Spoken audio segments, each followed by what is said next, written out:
All right. All right. Hello, everyone. Daishihan Miller here. And we're here with episode 148 of KUDEN Radio. So, big question, right? Hopefully, everybody's had a heads up on this. But you ever have people, I don't know, some people, support you and things like that. But have you ever had anyone, um, you talk about what you're doing, right? Whether it's martial arts in general, or maybe it's ninjutsu or whatever, right? But you ever have any of these people that they could do anything from just like rolling their eyes at you, like, oh, that kind of thing, right? Or dissuade you or want to tell you that, that's a waste of time, or who knows, right? There's all kinds of things that people can do. We're going to talk about those and how to deal with them, right?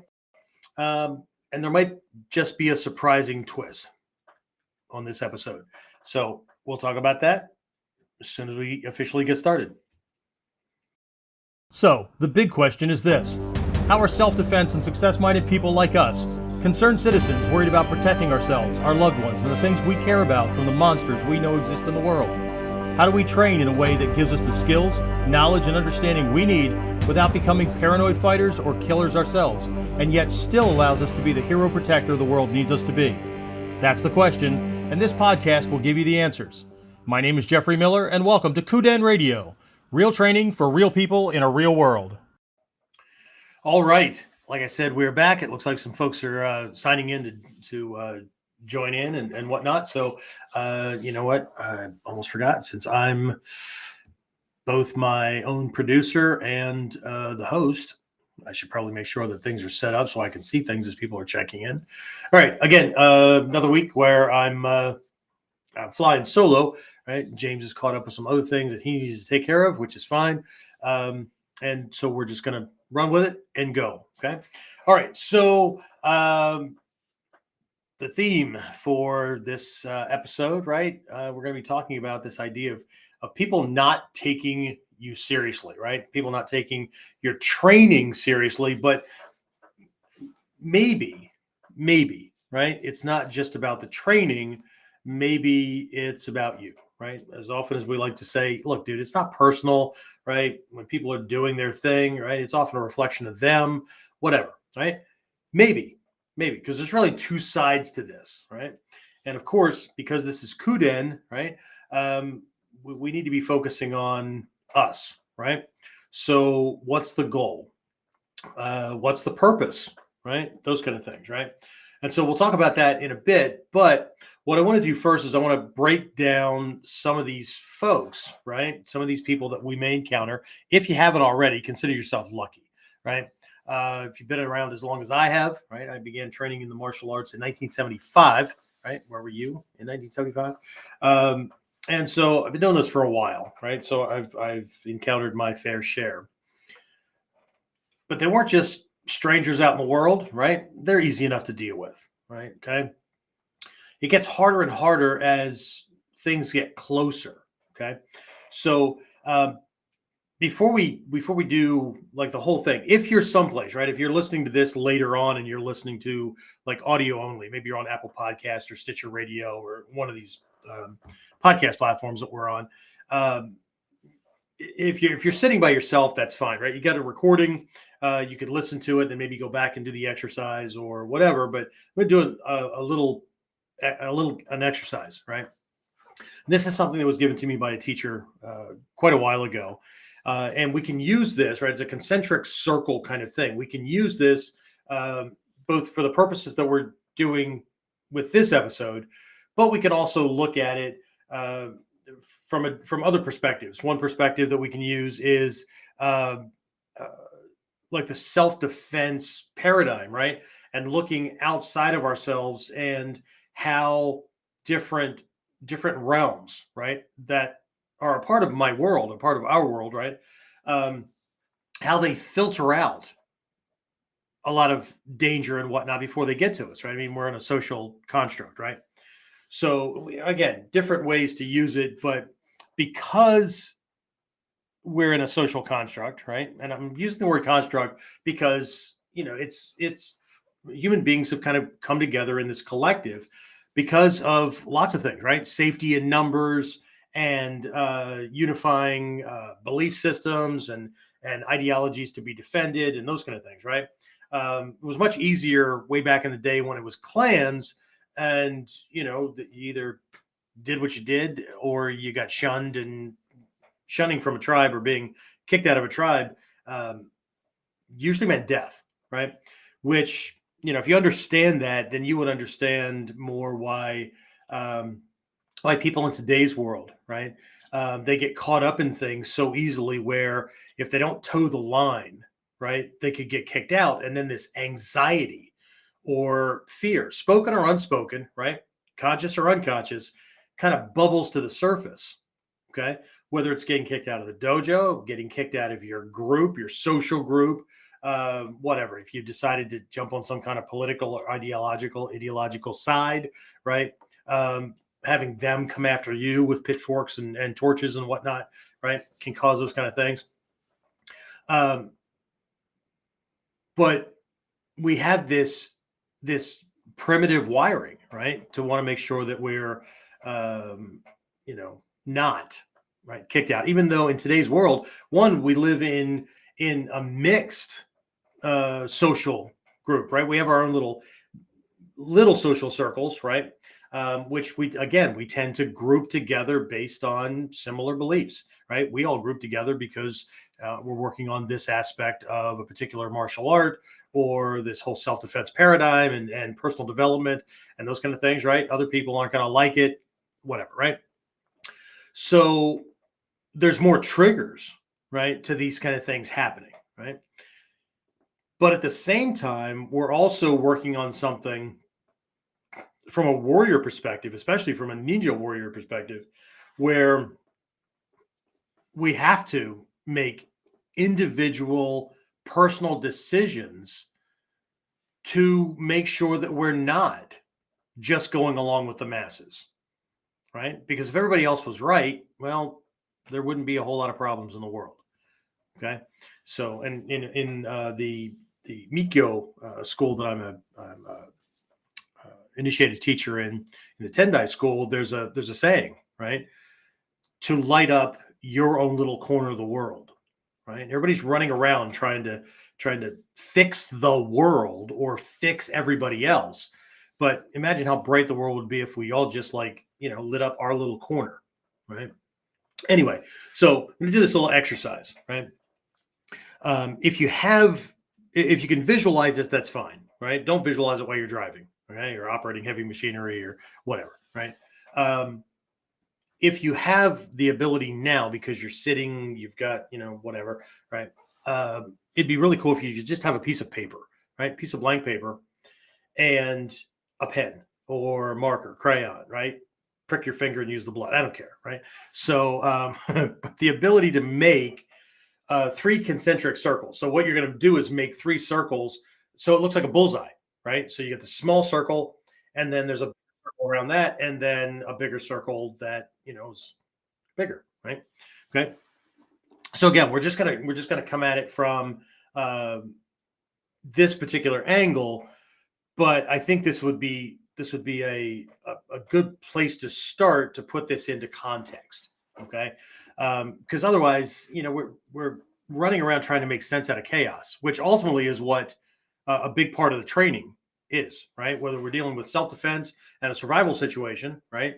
And making sense out of that chaos, right? In the moment, right? To make sure that happens, making sense out of our own inner turmoil and weird chaotic thoughts if we're not working constructively, right?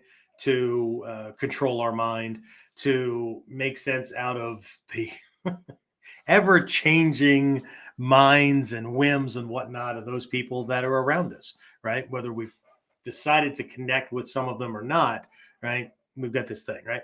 So anyway, if you can just make this little drawing or just visualize it, right? We've got 3 circles, right? A small one, mid-sized one, and then a large one out. Again, it's going to look like a bullseye, right? Just these 3 circles, okay? And no, we're not using it for target practice, right? You might afterwards if you think this is all just a bunch of crap. So, but whatever, okay? Anyway, so what we're going to do is with the small circle, right in the middle of that, right? I want you to write the word either I, or a single capital I, right? Or me. I don't care how you write that, right? But we're talking about you as an individual, right? It gets to be your circle. Okay. And then the next circle out, right, is sorry, my dog's running around down here and I'm just trying to figure what he's doing, right? So the next circle out, right, anywhere in it or along the rim or whatever, right? Write friends and family. Okay. Friends, family, that kind of thing, right? Associates. What are you doing? Whatever. Anyway, all right. So sorry, interacting with an invisible dog, right? I promise there's one. Anyway, right? So smaller one, I or me, right? The next one out, friends, family, that kind of thing, right? And then the next one out, just around that circle or in that circle anywhere, right? Right, everybody else, right? So with the one with friends and family, if you're really tied in with coworkers, that's great. I mean, some people have coworkers, but they work from home, and then all their coworkers on the team are spread out more, so they only ever interact right at work, and it's 99.8% of the time it's work related communication, so it doesn't get personal, right? Other ones, they may work in a warehouse and bump into a coworker every once in a while. But again, it's work related. It's not, things don't tend to get personal, right? But if you do have coworkers that you do have personal conversations with, you might go out with, you might, all have lunch at the same time in the break rooms, whatever, right? Then they want to go in, they go in that middle circle, okay? Just being a little bit more clear here, okay? So you got me, you got friends and family, associates, coworkers, whatever, right? And then you have everybody else. Okay. All right. So here's the thing, right? It doesn't matter who we're dealing with. So we're going to set ourselves aside for the moment. Okay. But what you're looking at are three different realms or three different impediments to your progress. Okay. Now, we're not going to talk about a whole lot of impediments during this episode. That's not the crux of this episode. The crux of this episode is other people not taking you, or people not taking you seriously, right? And again, we'll keep it to the martial arts paradigm, right? The ninjutsu paradigm, whatever, during this episode. But if it branches out from there, that's that's extended study. You can take a look at that if you need to, right? Let me just adjust this to make sure that I just realized there was a feature on our little service here that not gonna let me do it. Okay, so I was hoping that I could bring up this other little template so I can make sure that I'm staying centered for those of you guys that are watching on your phones or whatever, and you're not using the horizontal mode like you'd be looking at a desktop screen. Right, if you're looking at the 9:16, like a TikTok or a YouTube Shorts kind of thing, then I want to make sure that I'm not like leaving your screen. Right. Anyway, so before we get to the circles, okay, let's get back to what I started with before we ran the intro. Right. Okay. So I don't know about you, right? But I have experienced people, right, in my training career that really didn't take things seriously, right? Didn't take my training seriously, right? I had everyone from just the minor acquaintance, right, that might see me dressed before or after class in like a lot of the stuff, because sometimes I'll have to run out, right, from class. I remember doing this a long time ago when we were just using a temporary rec center kind of thing, right, and had something to do right afterwards, grab some milk on the way home or whatever I needed for the kids, right, and like bump into somebody and I've got some sneakers on, I've got my martial arts pants on, who knows, I might still have my training t-shirt, probably not the jacket, right? I wasn't running around in all that stuff. But somebody might, look at me and go, pajamas? No, I do martial arts, and oh, that kind of thing, right? Or You get somebody who will do, you ever get the weird ass shit? Of course you have, right? Where somebody goes, oh, you like one of those karate guys, like, whoa, and they do their little, retarded mantis kind of impersonation or whatever, right? So, whatever, right? My stepdad, right, in an attempt to maintain control, right, because developing some skills that maybe I can stop him from punching my mom or whatever, right? Would make offhanded comments, right? Um, just to try to get me to stop, right? Is that going to put food on the table? Yep. Okay. What good is that? Or are you paranoid? Or there's a whole bunch of things that people can come at you with, right? And so there are some people. I have this talk with kids at the dojo a lot, right? I don't think adults come to me with this as much because most of them just let it run off. But the reason behind some people quitting is because people start harassing them or bullying them or whatever, right?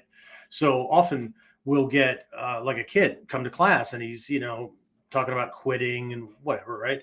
And we'll get down to brass tacks and, what's going on? I mean, I thought you liked class, you're doing really well, whatever. And like they're picking on me in school about it. What do you mean they're picking on you about it? Well, they're like karate guy, they're calling me all kinds of names and okay.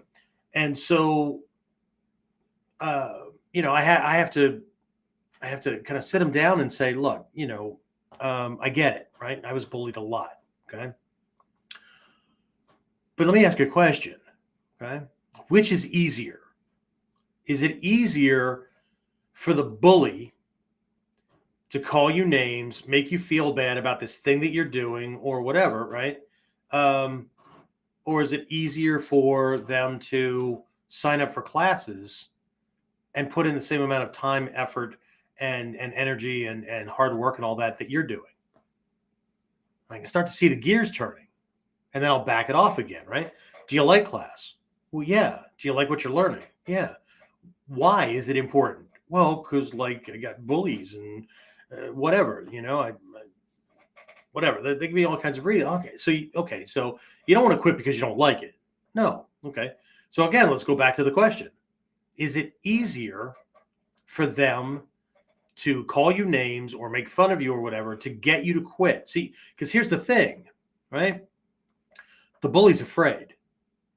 They're afraid that if they don't do something to stop you from gaining the skills that you're gaining, they're not going to have any control, right?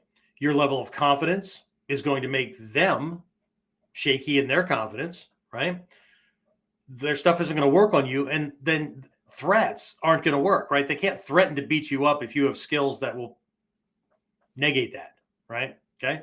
So again, let me ask again, which is easier? Them to pick on you just enough to get you to quit so now they don't have to worry about you, or for them to sign up for classes and learn and put in the same kind of time and effort? Oh, it's easier for them to make me quit. Oh, okay. You going to let them win? Okay. So again, there are lots of different reasons, right? And I'm sure we've all run into different things, right? People calling you names, people not understanding. I remember one time, well, let's go to the concentric circles, right? So let's start with the everybody else, okay? The everyone else, right? That big circle on the outside, okay? That includes everything from cultural perceptions, right? Well, where do they come from? Well, cheesy ass martial arts movies. And I get it, right? A lot of us like those cheesy ass martial arts movies.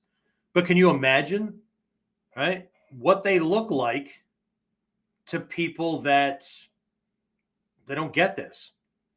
Right? If you don't know what that's like, just think about the last time you watched a commercial for a dumbass product that you can't believe that they're selling. Well, that's stupid, right? And all you got to do is take the lid off or use this other thing over here. And they're just trying to sell this thing, right? Okay. That's what you look like, or that's what we look like to these other people. They don't get it because they don't have that connection. They don't see danger in the world or whatever, right?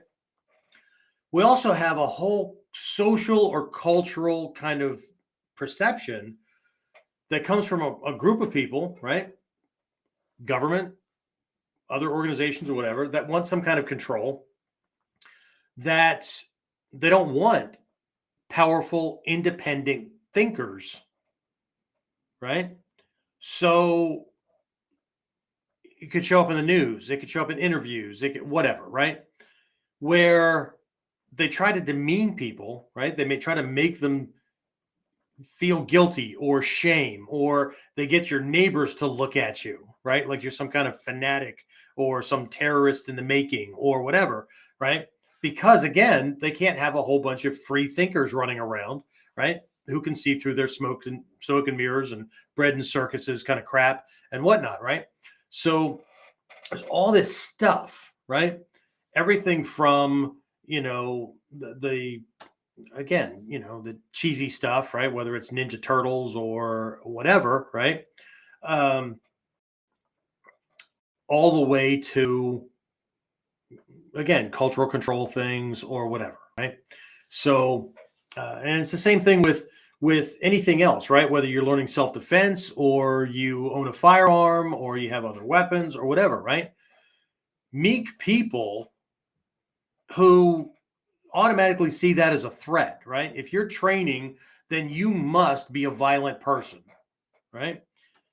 They're going to jump on movements to make all this go away, or they're going to make comments at you. They're going to call you names, all kinds of things to make you stop doing what you're doing because it makes them feel less safe than they already feel, right? And they feel pretty less safe, right? Or they're walking around with a narcissistic personality disorder, which is, for a lot of these guys, it's low self-esteem, but there's a big facade painted out front, right? And so, it's a whole lot easier to fantasize about things and, talk the talk, right? But they know in their heart of hearts that they can't back that up. Okay. Now, throw something else on the fire. Let's throw some kerosene on the fire because we're still talking about everybody else and controlling other people's perceptions. A lot of these people are not meek. A lot of these people are not bad people, right? Most of these people are not bad people, but they are influenced by what they see, right? And if what they see and what they're associating martial arts to are the competitive fighters, right? The tough guy groups, right? The strike first, strike hard, Cobra Kai, old school. I know how the new show kind of flipped it and all that kind of stuff. But either way, right? So now, right, when they meet somebody, right, if all these things have come to combined in some way to convince them that you and I would rather kick them in the head than to say good morning to them, we have a problem. Okay.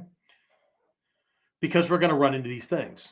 Okay. Now, let me just say that if you were the kind of person that would rather kick somebody in the head than say good morning to them, and that's really you, then I suggest a different type of help that I can't help you with. Okay. So we're already going to be having discussions about how we're not living to the warrior code and all that kind of stuff, right? And that kind of thing normally comes from people that are, that they've got insecurity issues in and of themselves, right? Or they've got antisocial personality disorders and whatnot, right? And again, I'm not here to diagnose anybody, but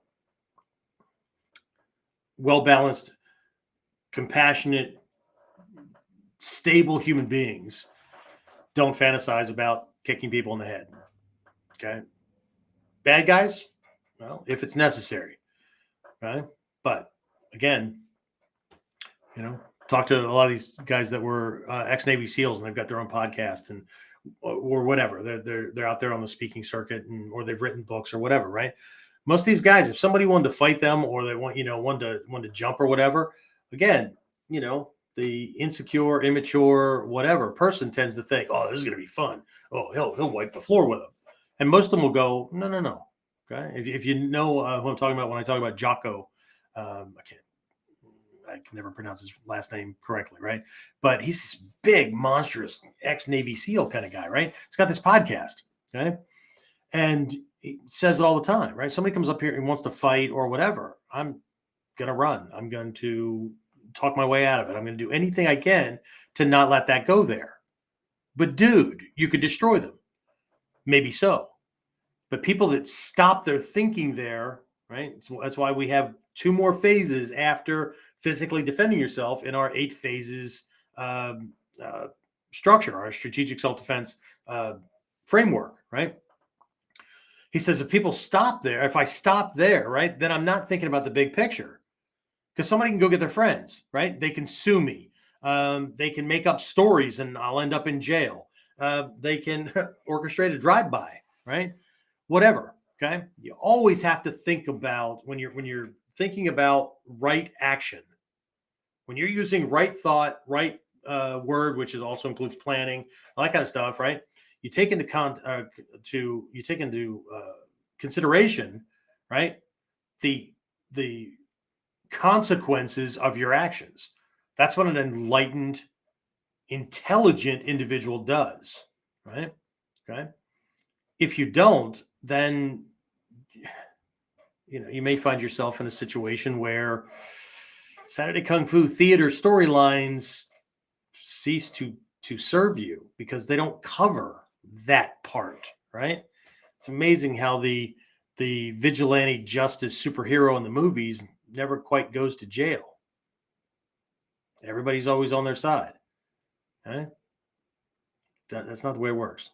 Not in our societies. Okay. Anyway, so but this everyone else, right? There's this perception kind of thing going on, right? And this will of course bleed to the next group.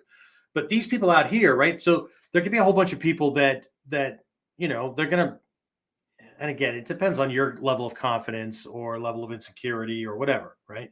As to whether their gestures, their words, their screaming, their eye rolling, or whatever does anything to you. Okay. But the main problem with this group out here is there's a shit ton of them. And they vote. And they can have laws passed to make what we're doing illegal. And if you don't believe that, I don't know if it's on the internet or not, but I have a transcript from a speech that Stephen Hayes gave to the United States Congress, to a congressional investigative committee way back in the 80s, because a whole bunch of martial artists, martial arts instructors, school owners who were losing students to the ninja craze, to ninja instructors, right, told government officials that we were terrorists, we were a threat to whatever countries we were living in, right, whatever governments were, and we were going to take over. We came that close in the U.S. to having ninjutsu made illegal. That close. Okay? And for whatever people think of Stephen Hayes, he put together a really good friggin' argument that made that all go away. Okay? So, right, we have to be mindful of these things, right? But we also have to recognize that these people don't know us. They don't walk in our shoes. So they're actually the easiest ones to ignore, right? I mean, they don't know you, okay? They can scream, they can call you names or whatever, right? But what they're calling names and what they're screaming at is a projection that they have. Just like people of one political persuasion scream at somebody else, call them all kinds of names or whatever, right? Well, scroll, read headlines, be convinced by other people, don't do your own research, don't treat people as individuals, and you're just going to be yelling at what you believe somebody else to be, right? Which is so not ninja-like, right? So, but it just takes a modicum, right? Just a little bit of confidence, right? And recognition that, look, you don't have to like what I do. I'm going to do it, right? Because I like it. You don't have to like it, right? Those people are easier to dismiss, okay?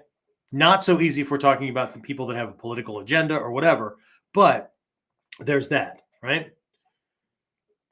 let's come into the middle section. Okay. Friends, family, coworkers, that kind of thing, right? So with the coworkers and maybe friends, right? Family a little bit, right? They may still be influenced by these other things, right? So there's a bleed over, right? Because these are not a hard, fast kind of thing. There's a lot of gray area, but those folks may be influenced by movies, tough guy like sporting events, right? They might have signed up for classes in the past and got one of these instructors that made a point to beat up every new student so that you knew where you stood, right? Hopefully you never had an instructor like that, but I did. Okay. Uh, Whatever, right? They might have some influence there. Okay. But they're much harder to dismiss. Okay. Because when they're less likely to be making faces like rolling their eyes at you or whatever. It's not that they won't do it. Okay. But when they act to try to stop you or dissuade you from training, from doing this stuff, right? They're going to be, they're coming from things from, they're coming from a perspective of concern, right?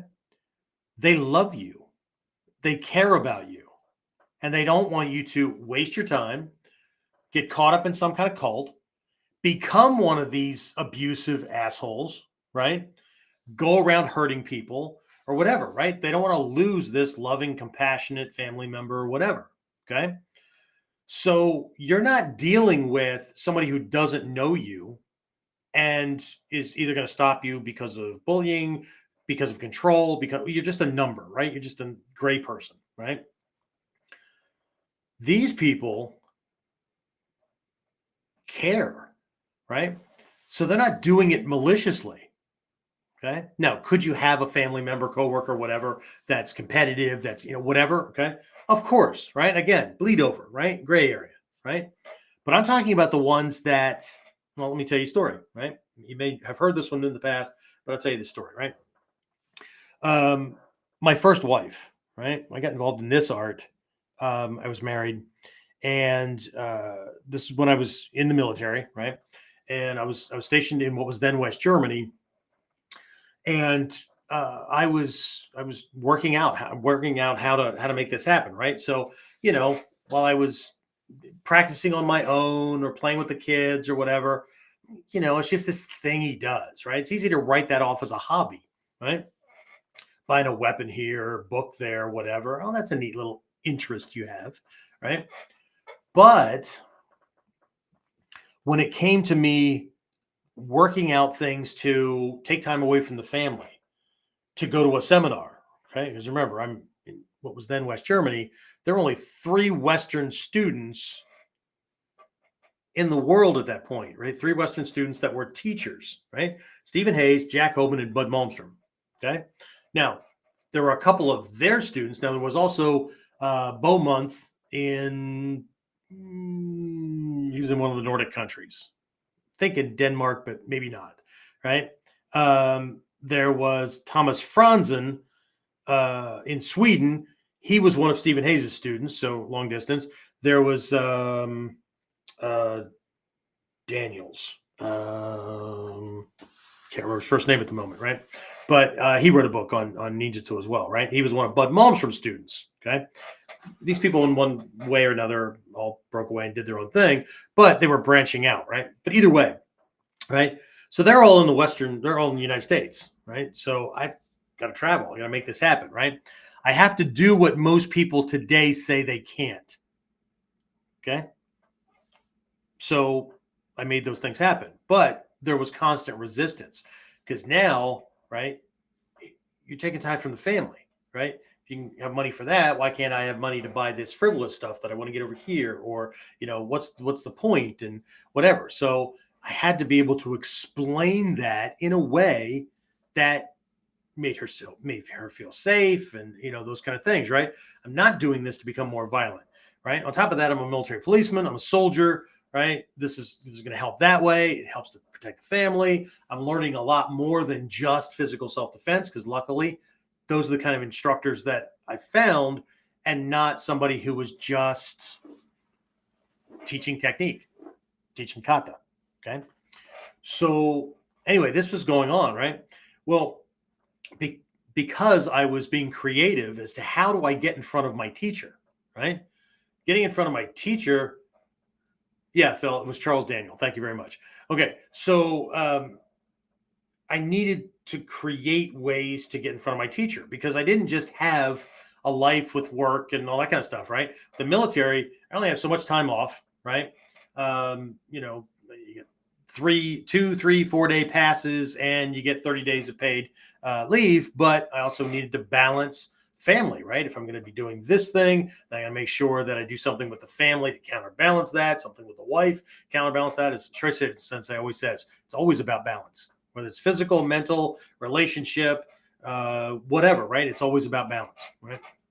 So anyway, this was going on. And one of the creative ways that I came up with getting in front of my teacher was it started with a question, I think, at a seminar, and then that turned into other communications, right? Phone, letters, whatever, because we didn't have text and email, right? Because that was the olden days for some of you guys. Anyway, with Shoshi Malmstrom, right? And then what I ended up doing was augmenting my seminar ventures, right? Trips to the States or to England when a teacher was up there, right? Because one of my guys up there, or one of my friends up there, Bryn Morgan, did the same thing, right? So I started hosting seminars, right? So not only does my training get paid for, because we just charged enough to pay for all the expenses and all that kind of stuff, but I also got extra time with the teacher because I need to get him to his hotel, need to feed him 3 meals a day, whatever. There's lots of extra time for us to be chatting and talking. Good ninja idea, right? And lots of extra training. So anyway, so I'm talking to Shoshi Malmstrom from this one time, and I'm talking about this resistance. And, he really lucked out because his wife trained as well. So he didn't have that kind of thing, but it was a common theme among a lot of his students. So he said, what have you done or whatever? So I talked about how I explained it. And he goes, sometimes I can't make any guarantees or whatever, but sometimes it works better if it comes from an outside source, right? Because she knows you as you, and she has these things and this image of what you're supposed to be and what her role is, all that kind of stuff, right? So would it be helpful? You'd be okay if I talk to her? I said, yeah, as long as it doesn't seem like it's a confrontational thing, like Jeff's been telling me that, not that kind of thing, right? So after one of the days training, we were just back at my house because he was very humble, right? I didn't need to fly him first class. I didn't need to feed him in a restaurant all the time, right? So he was, as a matter of fact, he was really great with home cooking kind of thing. So my wife made dinner, and so that's where we had our food, which means that during dinner and after dinner, kids are playing and all that, and she's doing her thing, right? We could sit and just chat, right? We could talk about all kinds of things, right? So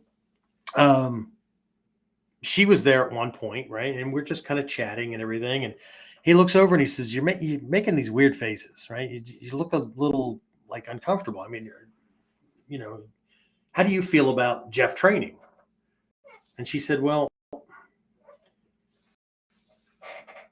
I don't understand it, right? I don't want my husband becoming violent and all that. And he says, I understand that, but I know Jeff, right? And so, I mean, he asked a bunch of questions of her to ask her like where she was in her head about it. And she really didn't know, right? It was just this thing. And all she had to go on were movies and all this other stuff, right? Again, just like everyone else, okay? And so he said, I get it. I really get it. But here's what it comes down to, right? I know Jeff. And I know that he would do anything for his family. So I know that if you wanted him to quit, he would. Now, of course, there's a little center in the back of my head going, I'm still going to figure out a way to make it happen, right? But I saw where he was going with it because he was using these little influence principles and stuff, right? He would quit. But I also know that you wouldn't have the same husband that you had before. he would do it, but there might be, it's always going to be there, right? It's always going to be in the back of his head. He's always going to want, it's going to be this thing that he wants to do, right? But he can't express himself because honey said no. And if you're not careful, whether he means to or not, that can breed resentment. And I don't think you want that, right? So here's what I want you to understand. And I don't know if Jeff's explained this to you or not. I'm probably sure that he has, right? But Jeff's working on being the best version of Jeff that he can be. What you might only see is the martial side of things, the fighting things and the self-defense techniques and whatnot, right? But this is a whole thing, right? And we're all working on being the best versions of ourselves that we can be. And I know how that may seem to be greedy because he's taking time. Looks like he's only taking time for himself. But the whole time that he's working on being the best version of himself he can be, by default, he's making himself the best husband he can be, the best dad he can be, the best cop he can be, the best friend, the best, employer, employee, whatever, right? By default, he will make himself the best of whatever he needs to be in the moment. That thing, right? Oh, that was brilliant. I stole that, right? So I've had to do those conversations with people along the way, and that became the thing.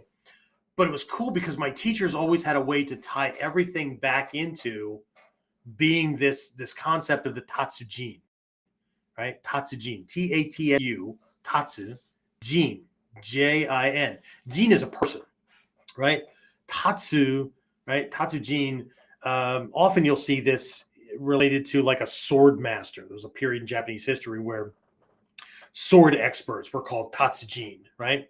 It's a master. It's one term for a master. Doesn't literally mean master, but what it's pointing to is a fully actualized human being that's functioning on all gear, all pistons, all levels, right? Mentally, physically, emotionally, spiritually, whatever, right?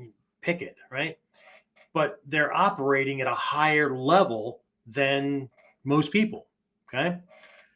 But it takes a lot of effort. It takes a lot of work, but ultimately you're working on you, right? And we'll get back to that here in a bit, right? But that's really where I went with it, right? Because he had to combat not just somebody who didn't understand, right? But also somebody who was in a position to exert influence to not only piss and moan or to manipulate conversations or whatever, right? To make it about guilt, to make it about shame, to make it about whatever. Or they could just go piss and vinegar on you, right? And throw a temper tantrum and then to not have to put up with that, right? The person capitulates, right? Gives in and goes, well, fuck it. All right. So now what, right? Okay. All right, fine. I won't do it. Meanwhile, you're sneaking little things and whatever, but you're not training at nearly the level that you could be if you had a good support system. So anyway, the way that conversation kind of ended up was she understood the perspective better. And what he left her with was, we're not asking that you understand his personal why. You just understand this is important to him as much as he would understand that if you were doing something that you were into, that he doesn't need to understand it. He would just need to understand that was something that, was personal and special to you. And it worked, right? We got a divorce later for completely different reasons. Like, she could not mess around with other people. So what happens when you go away for, an extended period of time on deployment, and then you got somebody who has, we'll call it fluid, moral, and ethical foundation, right? And not in a ninja sense either. Okay. And this again is something that teachers on many levels, Hatsumi Sensei and social moments and whatnot, kind of really delved into for a lot of us, that it's really, really hard to defend yourself, to protect yourself against a loved one who is trying to get you to quit or trying to derail training opportunities or whatever, but they're doing it out of love, or they're doing it out of some sense of entitlement, right? I'm your significant other, I'm your kid, I'm your whatever. How dare you not just do whatever I want, kind of thing, right? And I'm not going to, I mean, again, during this episode, I'm not going into, how we design our lives to the power of our choices. And we choose, and we continue to choose every day, right? And there's lots of reasons why we might, but this is not the time or the place for that. It's about how do I deal with this thing where people are not taking me seriously, okay? But again, everybody else, while we may have legal things or whatever, but you know what? If the laws change, okay. Shoshi Whistler, one of my highest ranking guy now that Shoshi Paul passed away, just the other day, right? He was talking to somebody about, a little issue that was going on in his life and stuff. And they're going through a similar one. I mean, they're way down on the divorce side of things, right? He just had a little tiff, right? And she said it broke her brain because, he said at a certain point, he said, there's nothing I can't walk away from. And it's true. If the laws change, become too restrictive in this country, I will move to a place where I can live the way I want. Okay. So the fact that people think that they're pigeonholed or they're stuck, right? That's of their own creating, right? If you really live your life like there's nothing you can't walk away from, right? I don't care how much I love this person, right? If they change, like where they become poisonous, right? My Buddhist teacher used to say, there's one thing worse than being alone. And I'm perfectly okay with being alone, but there's one thing worse than being alone, and that's being with somebody who makes you wish you were. Okay. But there's a huge difference between being alone and being lonely. Being alone is a state, and we can choose that, and we can choose to interact with people and get involved in activities or whatever, right? And I'm a pretty extroverted person, but I have a huge introverted streak as well. So maybe that's that balance thing too. But lonely screams of the need for others to fill in holes or cracks or gaps or whatever, right? Or the need for entertainment or whatever, okay? Lonely, I need something from others that I don't and can't fulfill for myself. Alone, self-sufficient, independent, okay? I can choose to be with others. I can choose to be involved in relationships, but only so long as those relationships are mutually beneficial, okay? I don't need to be there. I choose to be there, okay? And unfortunately, way too many people operate based on either a lack in and of themselves, or that's where it goes, right? Because they don't put a whole lot of thought into who they're going to hang out with or whatever. I mean, people show them attention and they click and then they just go, right? But when you whittle it all down, they operate based on anybody's better than nobody at all. And so they're willing to be in a relationship where there's constant fighting and passive aggressive shit going on and all kinds of things, right? I don't have time for that, right? You shouldn't have time for that, right? But I can't speak for you, right? We have to make our own ways, right? But anyway, my point is, we're dealing with people that we barely bump into or passerbys on the street or whatever.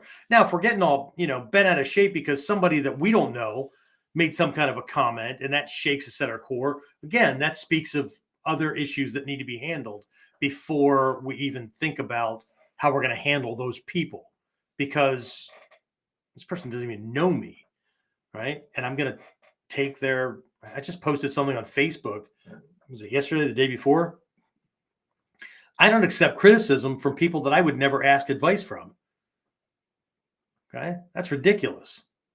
Okay. So I don't give a flying rat's ass who thinks or whatever, right? Unless I've associated with them and I have a mutually beneficial relationship with that person, in which case I trust them to call me on it when I'm doing crappy stuff or whatever, right? And we had these little conversations and whatever, right? But if it's just somebody that I don't know or I barely know, or based on the way they live, walk, talk, act, or whatever, I would never ask that person for advice. If you think that I'm going to be bothered because they posted something online or they're talking about me to other people, if I don't value them enough to ask for advice, I certainly don't. I'm not devaluing them as a human being, but I don't need somebody to spackle holes in me, and without them, right? There's a problem. Okay, that kind of thinking and that kind of feeling drives us into battle when battle wasn't necessary, and we're just escalating shit because we're trying to protect something we don't even believe in. That's sad, right? I'm going to step up because, right? I can't see me be weak. Dude, you can see me any way you want. That's your choice. Okay. But there are lines. If those lines get crossed, well, then the demon comes out. But those are far and few in between, because most people in most situations are not worth me going to jail, the emergency room, or the morgue for. And again, I don't think people think big enough, right? They're only thinking about protecting their ego and not letting other people see them as weak. Well, if we're afraid that people are going to see us as weak, then guess what? We probably already see ourselves as weak. We're just trying to cover it up. Right? And this is why I don't have as many viewers, I've got tons of viewers and listeners over time, but I don't have as many because people want to be told what they want to hear. They don't want a teacher who's going to help them become the version of themselves that they fantasize about. Okay. I don't have time for that shit. Right. And you shouldn't have time for that shit. But again, I can't speak for you. Right. So anyway, we've got strangers. That could come from a lot of different things, but it tends to be impersonal, right? They're trying to control a whole bunch of people, not just you, right? Or they've got their own belief systems and whatever, right? You're not their cup of tea. Fantastic, right? That's easy. Next one, friends and family, right? Because now we got to decide, right? How do we balance this thing if I'm trying to maintain the relationship? Because if I'm not trying to maintain it, well, shit, say what you need to say. I don't give a shit if you like it or not. I'm doing this. This is a part of me. This is not something I do. It's so much a part of who I am that I can't not do it. If that's a problem, then we need to revisit the nature of our relationship. And then you have to be okay if they go, well, screw you, I'm gone. Okay. And that's what most people are afraid of, right? They don't want to upset that. So, right, then we have to come up with other communication skills to be able to explain the value, not the value to you. What Shoshi Malmstrom did with my ex-wife wasn't explaining the value to me. If you listen to the story, he explained the value to her. What was in it for her? What was in it for the kids? So that me leaving for a seminar or doing this stuff or whatever was a minor inconvenience compared to what she was going to get out of it, right? We need to be able to develop these skills. But because people don't know what to say, they either don't say anything or they capitulate, and then there's resentment, right? Some people are actually bold enough to tell me, my wife won't let me. Would you marry your mom? Right? So anyway, right? So again, right? If we're in mutually beneficial relationships, right? And chances are, right? You're gonna bother some people that are close to you because they believe that you're a certain way, because they're not. I don't believe that they think that they're trying to control you. Some might, but that's not the biggest thing at this realm. The biggest thing at this realm is they need to believe that they know you, so they can predetermine, or they can assume that they know what you will do in any given situation. right? That makes them feel comfortable because you're you, right? If that weren't true, then when you do something out of context, that person that's close to you wouldn't say, "How could you do that?" Because I'm me. I'm not the snapshot Polaroid that you have in your brain that you're relating to when you think you're relating to me, right? Okay. So, right. But anyway, right? Can't believe he did that. Well, then you don't know him very well. You don't know him or her. You know the snapshot. You know the fantasy, right? You know the illusion that you created. Right? Again, right. So, but that becomes harder and harder the closer the bond, the closer the relationship, right? Because you don't want to hurt them. You got all these other things that are going on, right? Okay. But again, see, I keep pointing out what you have to do, and I keep pointing out how this is coming at you, right? So we need to bring that little circle back in, okay? Because again, easy, much harder. Sometimes almost impossible, right? That I or me, if we're the thing that's in our own way, oh, oh, holy shit, right? Not only do we not want to look at it, but we will attack anybody that insinuates it. We'll come up with excuses out the freaking wazoo, right? Whatever the hell a wazoo is, right? But easy, harder, really freaking difficult. Okay. So no one's taking you seriously. Okay. No one's taking you seriously, or you're taking your training seriously. Okay. The question has to be asked: how seriously am I taking my training? See how I depersonalized that so the sting was less, right? How seriously do I take myself? Okay. There's an ex-Navy SEAL online. His name's David Goggins, right? It's a freaking animal, right? Just I don't know if the guy has a balanced relationship or whatever, because he freaking works out all day long and whatever, right? Okay. But a lot of what he says is true. He's just fanatical about the way he goes about things, right? But I just recently heard a part of a speech that he was giving, right? And he really boiled down purpose, right? What's the purpose of life? What's the purpose of doing anything that you're doing? What's the purpose of your martial art? Now, these are my words, but I'm basing it off of his little thing, right? Okay. What's the purpose? Now, while a lot of people are running around, right, trying to define the purpose, I think he made it pretty freaking simple. Okay. And looking back over my own life and my own, my interactions with my teachers, and that central crux, that tatsujin, that was one of the biggest things that attracted me to this art, right? Whether the term tatsujin was used, and that was used like way back in 1980, probably even before, but I got involved in 80, right? And it was a central crux of the training to become a fully actualized human being, of which the fighting skills were just one aspect to allow us to remain in the world so we could do good in the world. Right? So, but here's this, people are looking for purpose, right? What's the purpose? Well, the primary purpose is you. You're the purpose. Right? Why am I doing this martial art? You're the purpose. Right? If your goal is to make yourself the best version of yourself, then you're the purpose. Right? You're the piece, you're the thing that's being worked on. You're the purpose. Okay. Now, secondary purposes, right? So I can protect others, so I can be a better dad. So, of course. Okay. But they're secondary. You can't do those things from a crippled position. You can't do those things from a poor position. You can't do those things from an apathetic asshole position.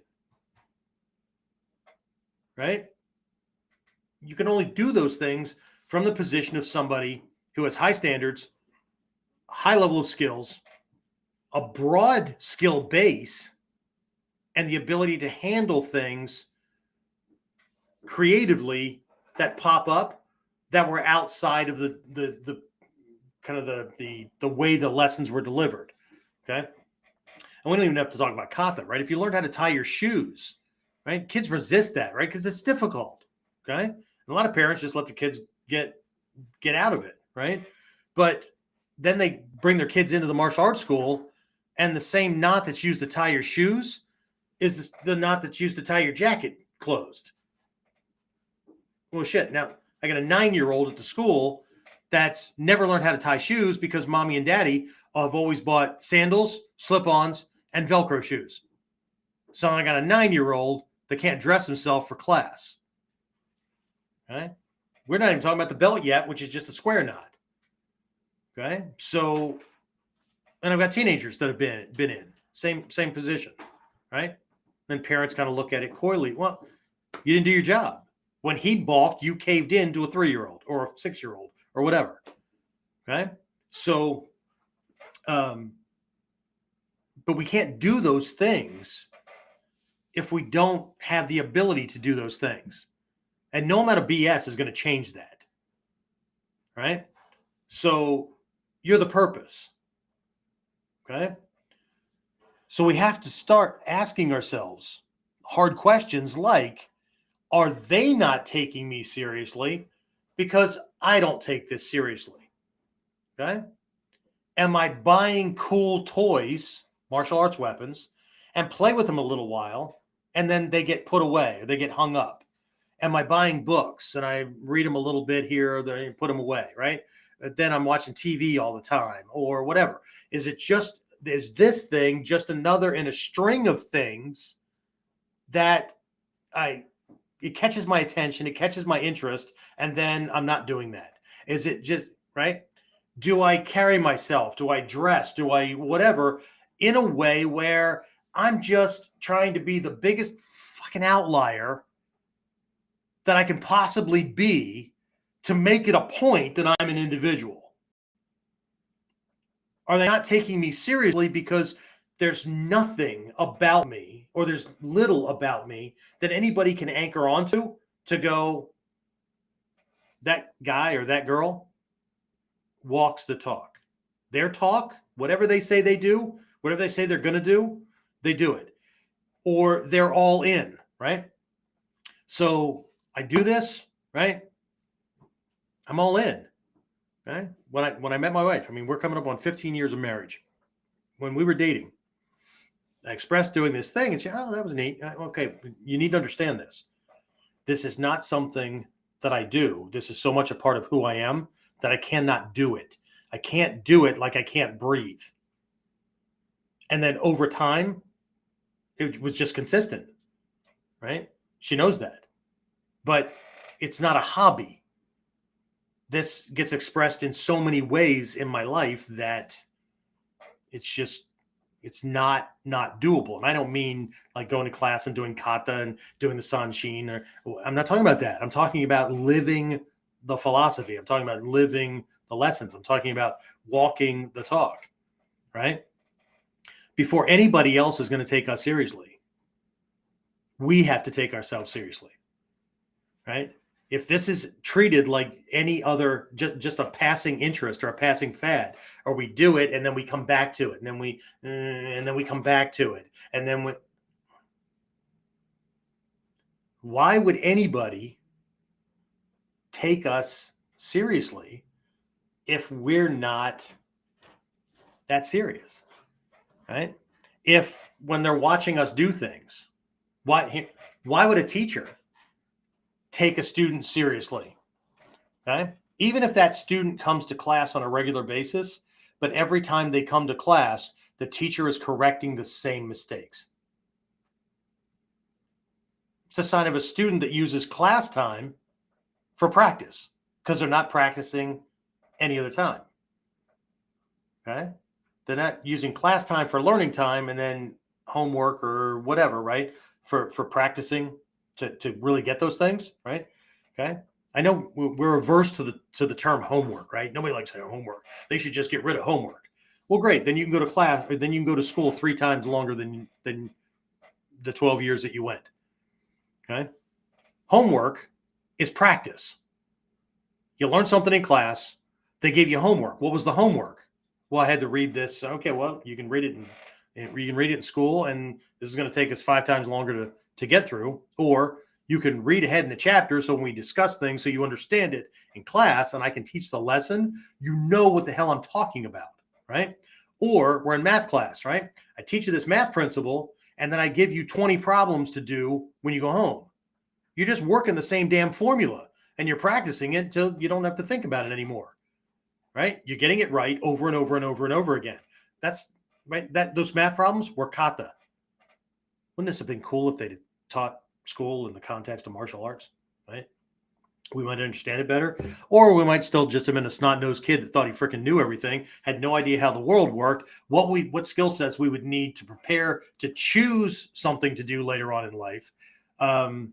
Maybe, and these were just dumbass adults who had a job to tell us what to do, right? Maybe, but it's too late now. Now we are going to have to do a do-over, right? So, but here's the thing, right? So if we just dance around the mandala quickly, right? Do we have standards, right? Are we consistent? That's the earth realm, right? Do we have standards? Do we see value in this outside of how much it'll stroke my ego and I get bragging rights to talk to people because I'm doing the coolest martial art that's ever existed? Or I get to video record myself doing another practice session using a weapon or a skill, but I look exactly the same. My skills look exactly the same as they did 2 years ago. I see this all the time. I get it. You know the moves, right? Have we checked with anybody to make sure the moves are right? Or did we only check with people who, I don't know, were giving out free shit? Right? Who critiqued it? Or are we in an online forum, so when we post something, people have to say it was great, yay, right? Because if they point out that there's a problem, I don't point out that there's problems because I'm not risking getting booted for a week so that I can't help my students, and there's a problem. Now somebody can't point out something because, well, see, now that's hate speech, or that's insulting, or that's whatever. Okay. Well, shit. I thought we were talking to grown-ups.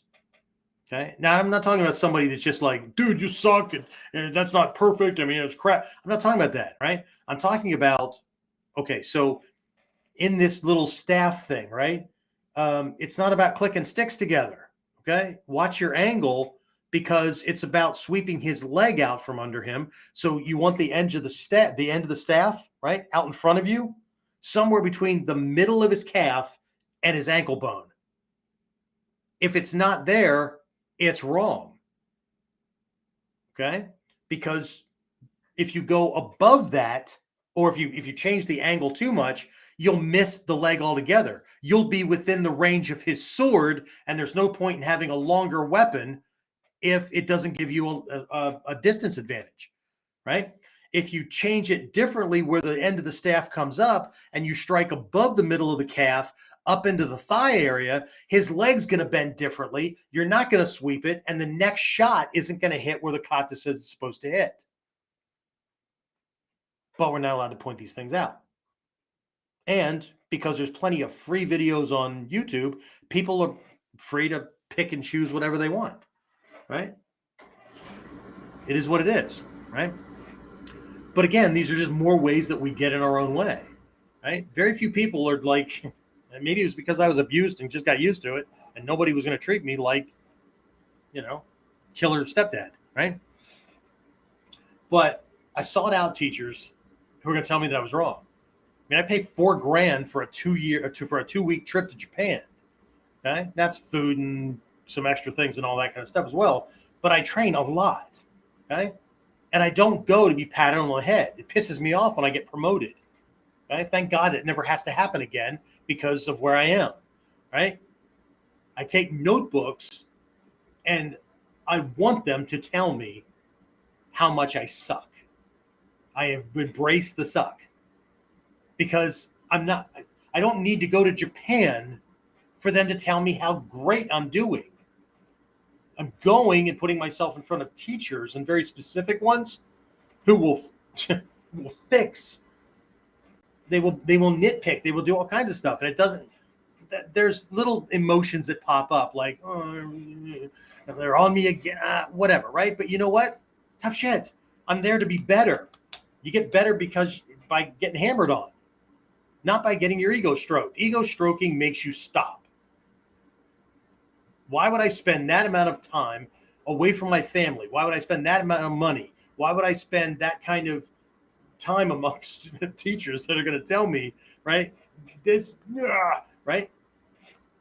If I already had it, or I already thought I had it, right? If the me, the I, little circle right there, right, is protecting against anything that is, critique, right, or is whatever. If it's not willing to expand, if it is narcissistic and egocentric, right, it's just, I'm perfect already, man. I already know. I know those lessons. Okay, really? Well, I wouldn't have taught that lesson again if you were doing it right. That's my answer to students that go, oh, not this again. Well, get it right, and I won't be covering this lesson again. Then they look at me like I just kicked them in the crotch. But it's the truth. I would love to not have to teach that lesson again to you. That'd be awesome. Because if you think you're tired of hearing it again, I'm tired of saying it again and again and again to every student who's not practicing outside of class. Okay? For as tired as you are of hearing the same lessons from a teacher, which is why YouTube is great for a lot of people, because they can just jump around, right? When have they ever gone? This is not for everybody, right? I hope that you're in the 1/10 of 1%, right? That is not the person I'm talking about. Where they take a technique and they just freaking jump in. And they don't distract themselves by all this other stuff until they get that fucking thing figured out. But that's not how ego operates, right? We have to get past that. It's uncomfortable. Oh, not this again. Yeah, this again. Okay. Well, when will I have it? When something causes a flinch response, and that's what you do. That becomes your new normal. Until then, you're still using your left brain to remember the technique, and that's the last thing that's going to be operating and available when the shit's hitting the fan. If you're not going to be able to think about or remember your name, your address, your simple things that you know every day, right? How the hell are you going to remember a technique? Unless it's wired in. Okay? But this is hard. And it's easy to wear, clothing or, use cliches, embrace the suck, all that kind of stuff, right? But it's amazing how people quit at the first sign of frustration, the first sign that, the first moment where somebody's not looking, right? That they're trying to impress or prove that they're not this thing, whatever, right? Anyway, so again, Earth realm, standards, value, right? Consistency, okay? Water realm, okay? Are we continuing to learn more and more about these things and asking, what's the next step, right? All right, I know this technique, okay, great, right? So what's next, okay? We're thinking it's time for another technique. No, what's the next step on this technique?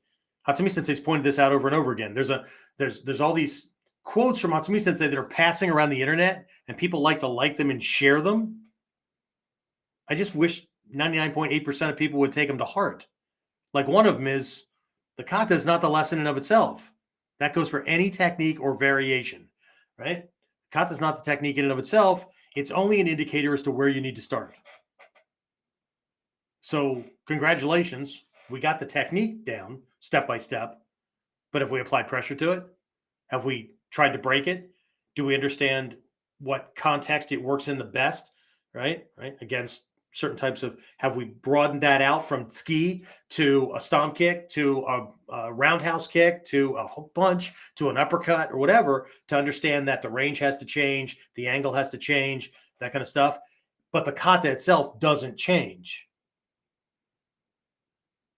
Right? Do we understand the form of the kata, the flow of the kata, and the kotsu of the kata? Okay. There's also timing, all kinds of other things in there. Right? No. Okay. Well, I don't know. I don't know your again. I don't know your context. Right? And I hope I'm singing to the choir. I really, really do. I'm hoping that I'm singing to the choir.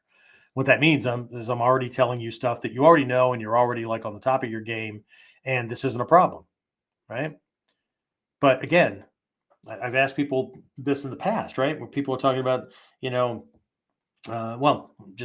I've shared this with my teenagers, right? Okay. They're not doing this thing they need to do or whatever. And I'm trying to help them. And, it's just not going well. Right. And and I say, how can I care more about this thing that's important to you than you do? I can't.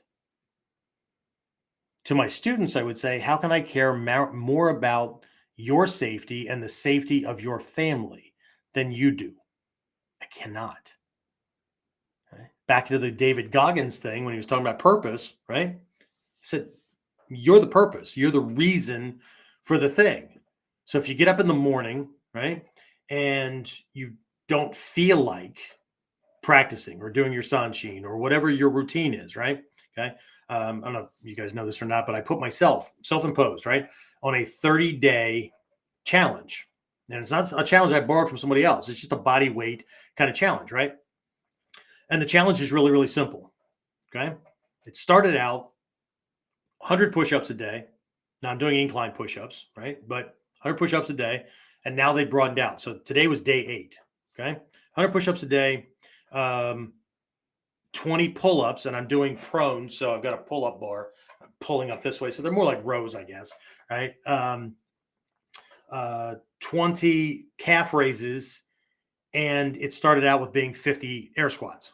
Okay, well, today's day 8, so now we're at 125 push-ups, and they're varied, right? So standard, close in, flared, that kind of thing, right?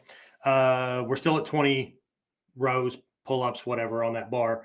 Because I don't have a bar attached at the school, but we have these exercise things, right? So I can lay on the ground and pull myself up, right? We're at 25 calf raises. We went from 50. I'm now at 100 air squats, that kind of thing, every day. Okay. Have there been days that I didn't feel like it, or because my muscles were like, we need a rest day? Yeah. But that wasn't the challenge. The challenge wasn't, how many days can I give up, or how many days can I skate by on, or whatever. The challenge was, can I do 100 push-ups? And it just started off with being 100 push-ups, 100 push-ups a day. Okay. And I didn't care if I was doing them 5 and then 2 hours later, 5, whatever, right? It was going to be 100 a day, whatever, right? I didn't care if it took me 8 hours to get 100 of them out. I was going to do 100, right? Same thing with the pull-ups, same thing with the push-ups, same thing, whatever, right? It's going to be the same. And the more I got into it, the more I just added more things, right? Because it's more important to do it and to get my body into a different position than conditions have created. And I've allowed certain things to happen. So there's, and you know what's going to happen at the end of 30 days? I'm going to put myself on another 30-day challenge or something else, because I've already, right, I've gained momentum. Okay. So today was day 8. Tomorrow was day 9. Tomorrow I will do, well, let me see. Today I did 125 push-ups. So tomorrow will be 125 push-ups, 20 pull-ups, because the pull-ups are still a pain in the ass.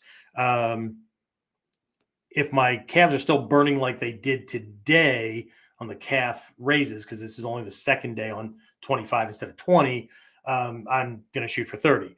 And not shoot for 30. I don't care how much I have to stop and restart again. I will do 30. Only the first day with 100 air squats. So another 100 air squats, unless I decide I'm doing more. But these are all minimums, right?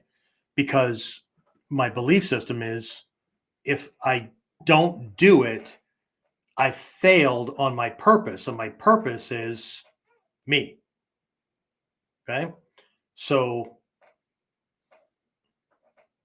we need to stop being so vague. Right. Anyway, right. So what do I know? Right. And there's a scientific element to that water realm, right? Observation, study, right? Observe yourself, right? What are you doing? What are you not doing? Right. There's an element of discipline to this as well, right? The water realm is very diverse, just like the earth realm, right? One of those things is the combating of the not having the time or the resources or whatever, right? I don't have time. I don't have time, really. If you have one of these, right, you can go to your if you have an Android, you have to find it on your iPhone side because my wife has the iPhone. I have one of these, right? But if you have any Android, right, you can go to your system setting, go to the one that has like parental controls and something else, right? You can Google it, right? Click on that, and it will show you your daily breakdown of how many hours you spent online and on what. Your phone tracks you.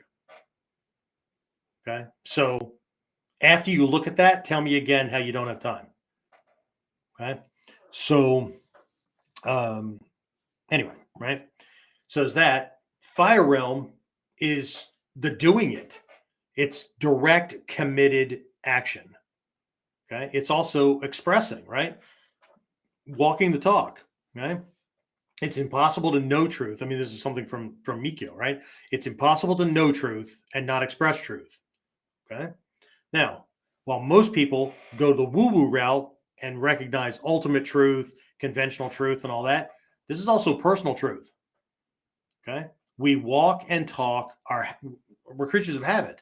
So whatever it is that we do habitually, that's what we're doing.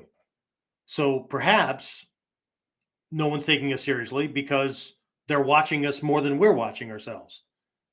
Observation is in the water realm, but in the expression realm, we're showing everybody, right? This is me. Okay. So if your standards aren't consistent, my standards aren't consistent, right? If I talk one way but act another way, right? If I'm inconsistent with my training and my practice, or if I'm chaotic with it, I'm all over the place, which is a negative wind realm kind of thing, right? I'm all over the place, right? Or you can try to convince people about how serious you are till you pass out because you ran out of breath. But they hear your words, but they see what we're doing. And if there's an inconsistency,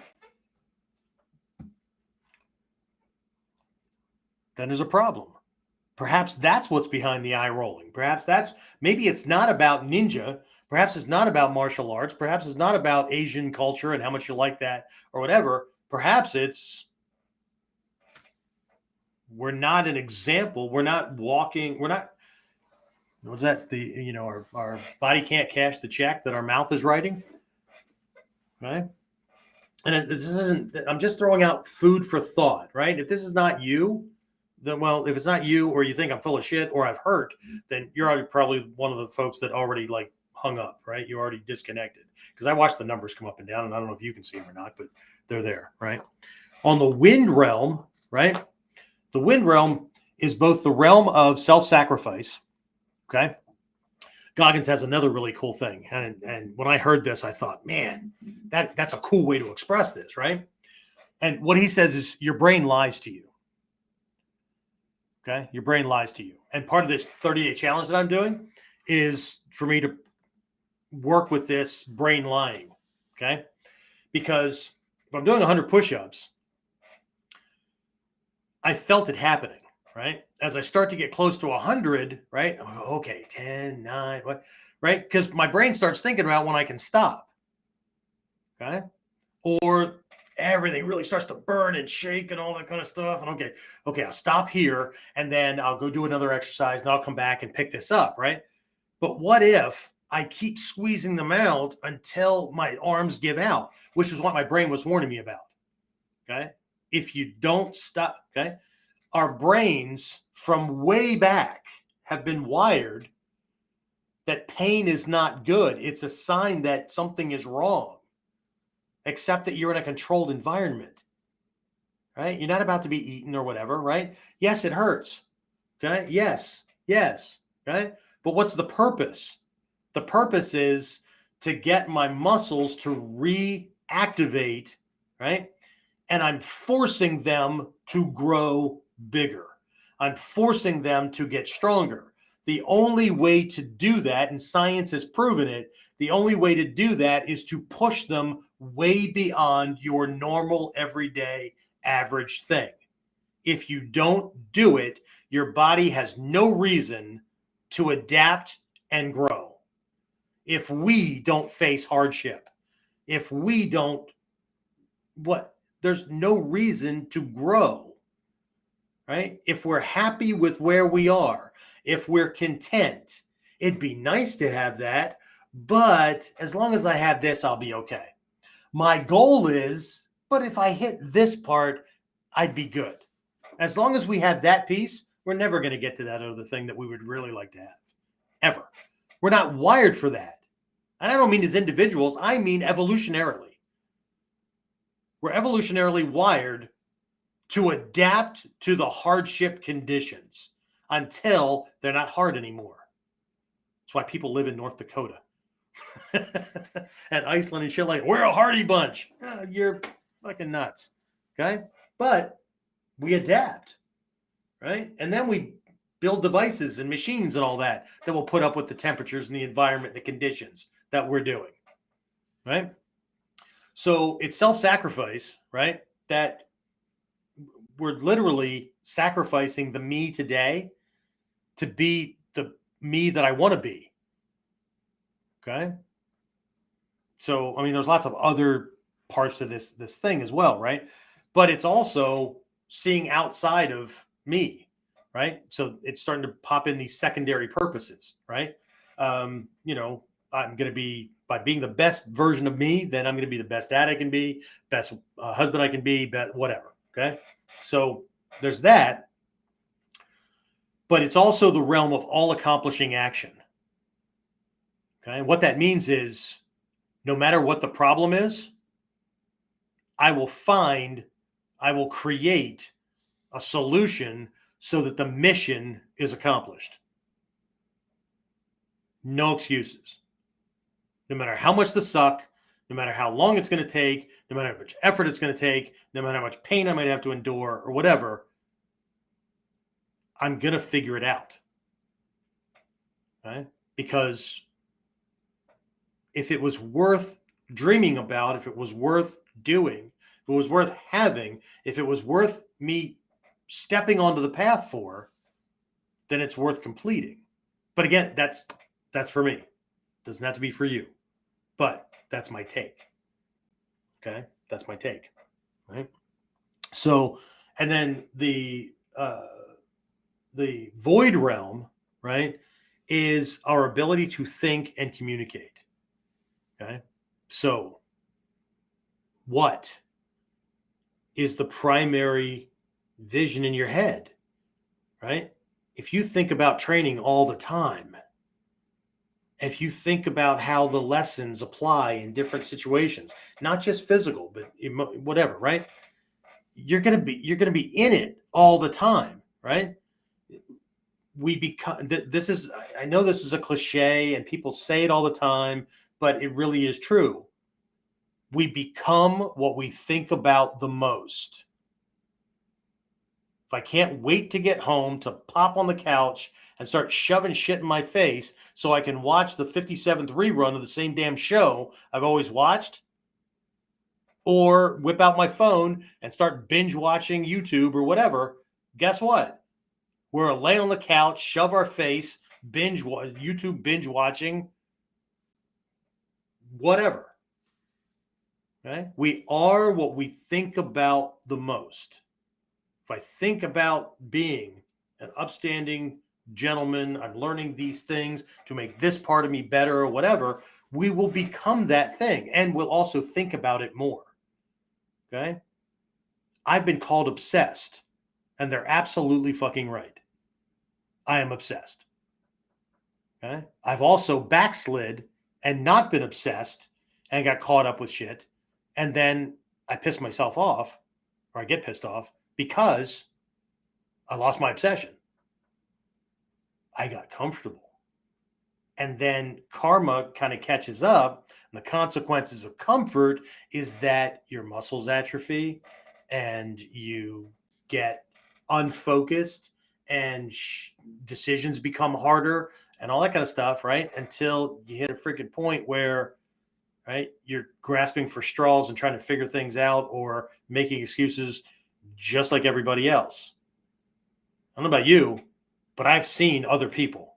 I've seen the masses. No fucking thank you. Okay. I didn't jump on this martial arts and or ninjutsu train to be average, to be normal. The hell is normal anyway? It's what I say it is. What's normal for me. Okay.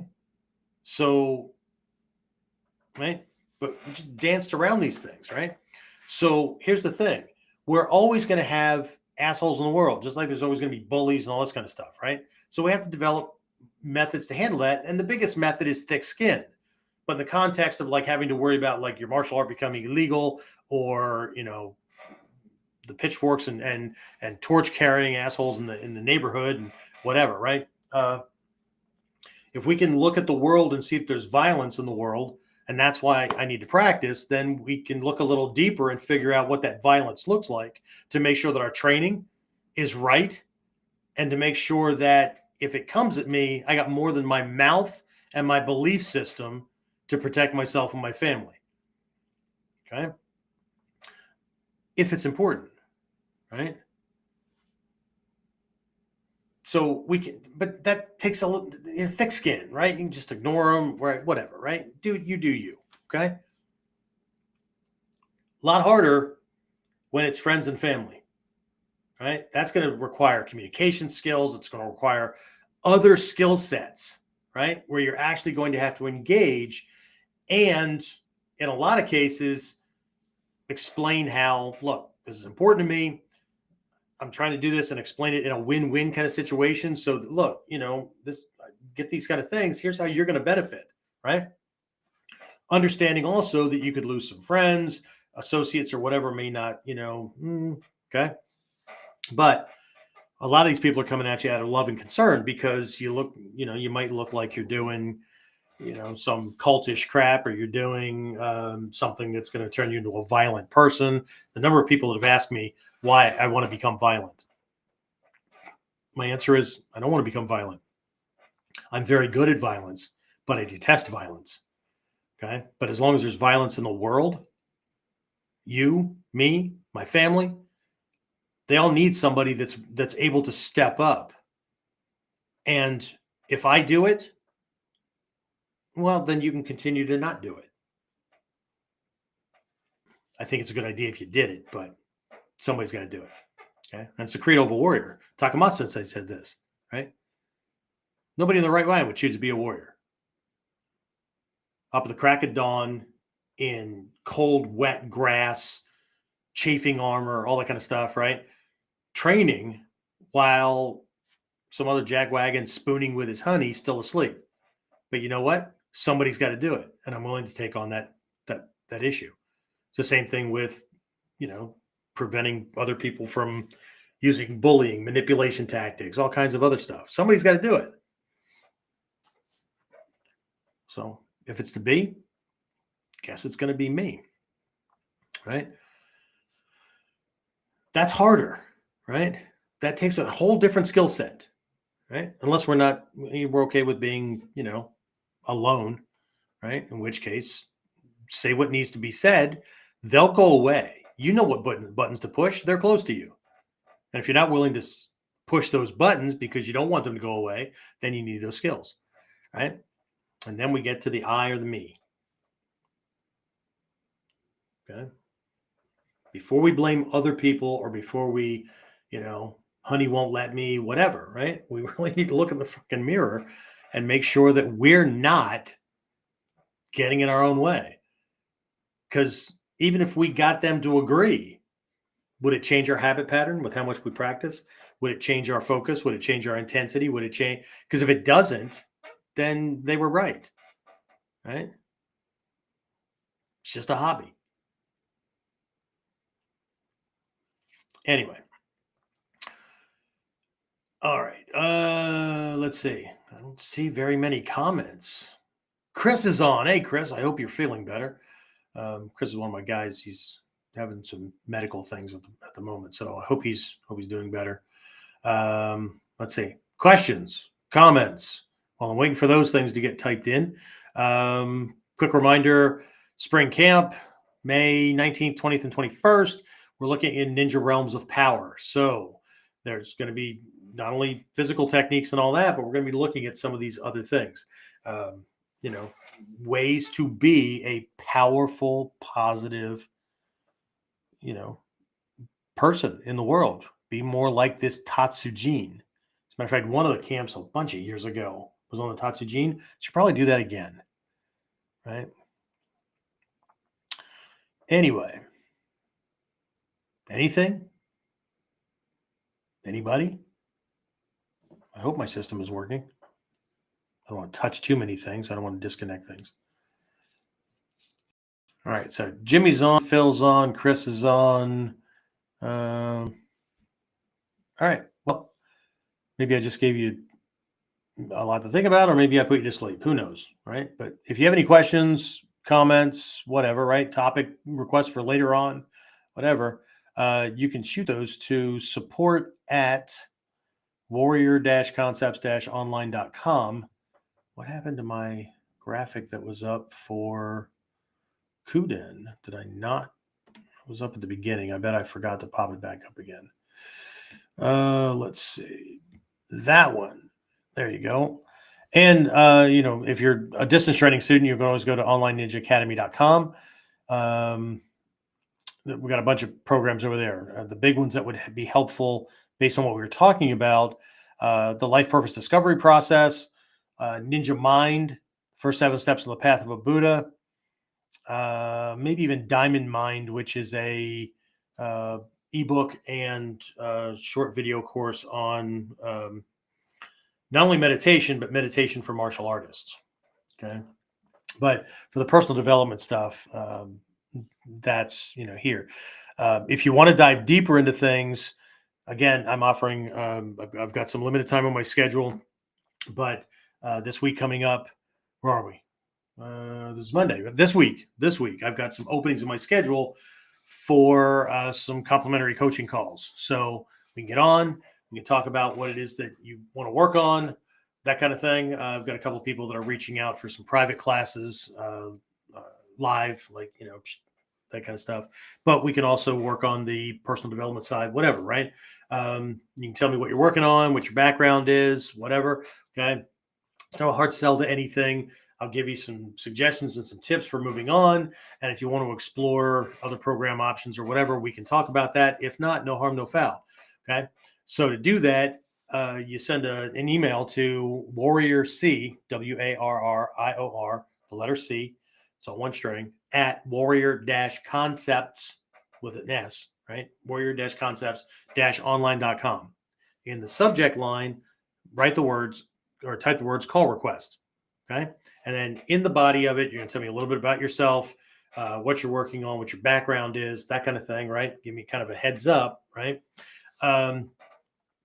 And then, what you're give me a couple of available days and times, and I'll try to match up something with my schedule. Okay. This is the first come, first serve. Heads up. If you send me a whiner email about, well, you're working on all this kind of stuff, but here's all the reason I can't make it happen, or I send back or I give you some suggestions and you're just not going to do it anyway, right? No matter what I say, you're going to give me all the reasons why you can't. Don't send the email.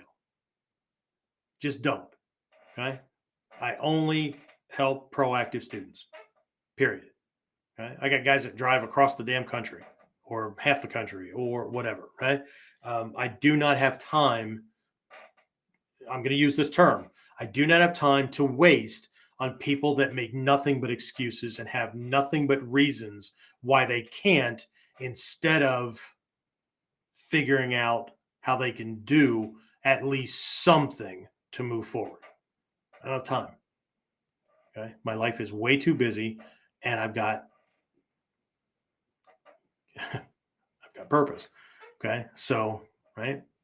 And don't be trying to convince me why I should be bending over backwards to help you. Because again, the student comes to the teacher. I go to my teachers,